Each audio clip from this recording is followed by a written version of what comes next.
Today I am here at DC Pianos in Berkeley, California with a piano that I'd be willing to bet you have never heard of before. And you're probably looking at it and you're saying that it's a Steinway and you're going, I've heard of Steinways. But this is actually a very interesting Steinway. So this is why I love pianos, because you can have an instrument that looks normal and then you learn the tidbits about it and you go, dude, this is really cool. And like for someone who's easily amused like myself, I just love this. So for starters, this instrument is cool for a couple of reasons, and I'll save the biggest one for last. It's a Hamburg Steinway O. That in itself is cool here in the United States. Hamburg Steinways are pretty uncommon. It's also been fully restored by DC Pianos, and their restorations are awesome. The action, to the best of my knowledge, is pretty much original, but they have new tuning pins, new strings, and they have refinished but not replaced the soundboard, so it looks like it would be pretty new, although it does still have a pretty nice patina on it. Now, what's the big thing? Well, the big thing is this is a climatized Steinway. And that's the part that you've probably never heard of before. And what on earth is a climatized piano? Well, essentially, it's a piano that Steinway has reinforced to be extra durable for wet climates or rapidly changing climates or climates that you will be moving the piano to and from. Things that a normal piano would be affected by. The climatized piano back in 1952 was Steinway's attempt to kind of remedy these problems. So, what effects does climate have on pianos? Well, a lot of people seem to think, which is partly true, that the temperature in between the spring and the summer, or from the summer to the fall, or even from the fall to the winter, that it's the temperature that causes pianos to go out of tune. And while it is the seasons that causes pianos to go out of tune, it's not just the temperature, it's more the humidity. As the humidity changes, wood will expand and contract. If it becomes more dry, the wood will contract. If it becomes more humid, the wood will expand. And with this happening, this can cause the tuning pins to slip ever so slightly as the pin block expands and contracts. Action components may or may not change depending on the condition of the piano, and various other things in the piano can actually change depending on the humidity. So those are the things that Steinway is trying to remedy in the climatized piano. So if we take off the key slip, which, fun fact on Steinways, you can pretty much always, on every Steinway I found, you can do this, and it just pops right off. We can see that the key tops are a little bit unusual, and we'll zoom in here real quick and check it out. But for starters, they're unusual because they're waterfall style keys. If you're familiar with Hammond organs, you'll know these type of key tops well, but they're very rare to find on pianos. But even more so than the fact that they're waterfall keys, there's interesting little bits here that I wanted to show you. So if you look at the base of these keys, at the very front of them, it's actually hidden behind the key slip normally. You can see there's two little dots, and these dots are basically like little nails or rivets that have been driven into the front of the key to prevent the top of the key top, the plastic bit, and the actual key itself, the wooden part that you can see there, from disconnecting. So these rivets, there's two of them here, and then at the very base of the key, hopefully you can see that back in there, there is a rivet for each key top there. So each key top has 3 rivets in it that keep the key top being disconnected from the key itself. Moisture can sometimes do this, or at least Steinway was concerned with this happening back in 1952, so they installed these rivets into one-piece key tops that would prevent the key tops from ever being disconnected from the wooden keys themselves. Very, very cool. I don't actually see any in the black keys, which is very interesting, but perhaps there are some that are hidden or painted over. On the side of the piano here, by the legs, you can see that Steinway has put 4 screws, which I suppose normally aren't in here, and these little screws would be helping to secure the leg together. Honestly, I'm not really sure why these are here, because you'd think the leg would be a very strong structural part. Perhaps these screws are simply to keep this decorative plate on, but nonetheless, they are here to help climatize the piano and prevent moisture from doing anything bad to this section of the instrument. One of the more interesting things with the climatized feature of the instrument is the pairs of screws that run along the entire rim of the instrument. I'm only showing you a relatively small section of it, but these screws run along the entire rim of the piano. And these screws are essentially here to help keep the little thin veneer on top of the rim from separating from the rest of the rim if moisture were to affect it in that way. And you can see that these screws look really, really interesting. I think it's a really neat aesthetic. I believe originally there would have been paint or lacquer over them to hide the fact that it was actually a climatized piano, but in certain sections along the curved parts of the rim, DC Pianos has opted to leave them exposed because, well, they look cool. And there's actually another really interesting aspect of the climatization of this piano, and that's on the soundboard. Let's go look at that. When looking at the soundboard of this instrument, you may notice little dark blemishes, and at first glance they may look like knot holes, which wouldn't belong on a soundboard, but in fact, if you're on point with the thread here of screws being in places that you normally don't find screws in a piano, you will immediately recognize that these are screws. So you've got one here, you've got a couple of them here, you've got three here, you've got a row of them over there, and so on and so forth. There are diagonal rows of screws, and you can hear my voice resonating in the piano too. There are diagonal rows of screws that are on the soundboard, and there's actually a method to this madness. These screws are here to help secure the ribs, which are underneath. They're a structural component of the soundboard. Those are there to help secure the ribs to the soundboard to prevent them from separating if moisture were to adversely affect the soundboard. This is actually an interesting technique that has been done for many years. Pianos, especially C. Bechsteins, it seems, from the very early 1900s, late 1800s, will commonly have screws in the soundboard. And I'm not exactly sure why some piano manufacturers at that time use screws and others simply use glue like they commonly do today. I wouldn't be surprised if here they're using both glue and these screws to really help secure the ribs to the soundboard. But nonetheless, this is one more safety measure Steinway has taken in this instrument to prevent the moisture in the climate to adversely affect the soundboard of the piano.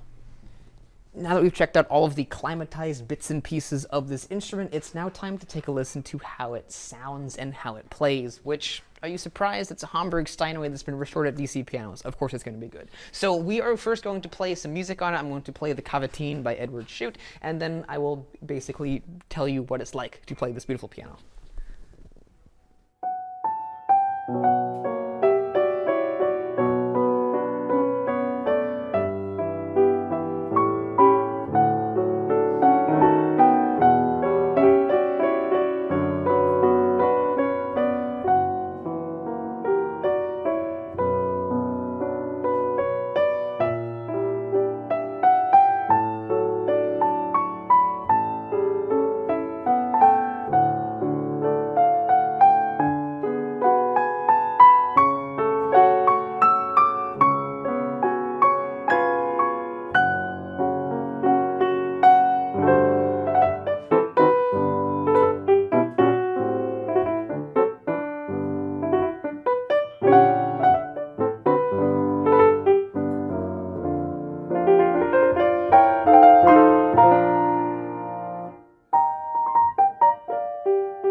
So the tone of this piano is really, really well balanced. You have the rich, deep, lovely sounding bass and the bright, sparkly treble up here that easily competes with it, sings out above, and just sounds really, really great.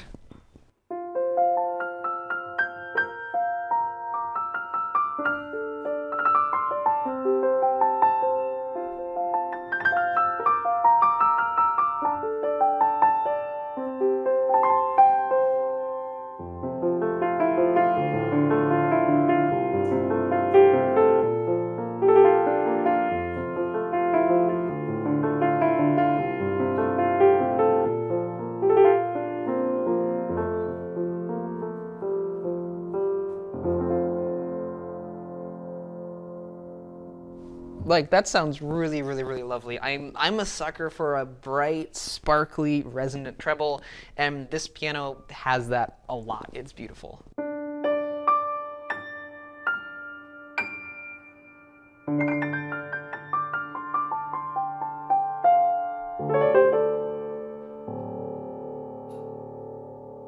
And then the bass is awesome like that too. So let's play a little bit of Scarlatti here and test out the sound of the piano even more and test what it sounds like with some Baroque era music.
That was Scarlatti's Sonata K1 in D minor. Let's play K380 in E major.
I love playing that piece, and I also love playing this piano. Something I haven't talked about much yet is the action. What's the action feel like? It feels great. You might not expect that it would for being an all-original action, but I'm sure that DC Pianos has gone through it and regulated it. It certainly feels like it has because it feels wonderful. The action is a little bit on the heavier side. It's a bit heavier than you might find in a new Steinway, and it feels like the action has a little bit of a shallower key dip than you might find in a modern Steinway, but it still feels really, really lovely. Playing it is a breeze. It's really, really lovely, and the piano is beautifully expressionistic, and it feels really lovely to play.